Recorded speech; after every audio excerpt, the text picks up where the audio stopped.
Welcome to Star Professional College. This is Dialogue Book 1. Page 1.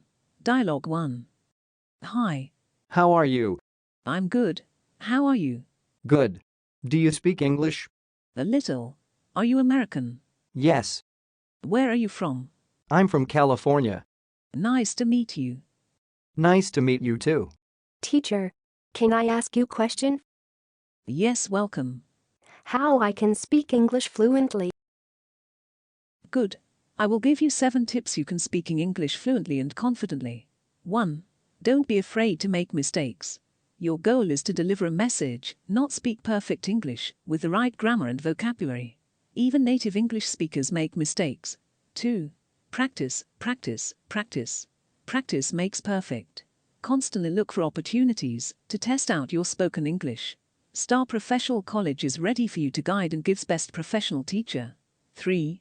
Listen. The more you hear, the easier it will be for you to speak better English. We'll start speaking more fluently and confidently in English conversations, learning how to give your opinions in English with new expressions and idioms. 4.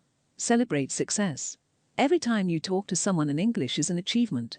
Every single interaction you have, no matter how small, will help you improve your skills over time. Be proud of your progress.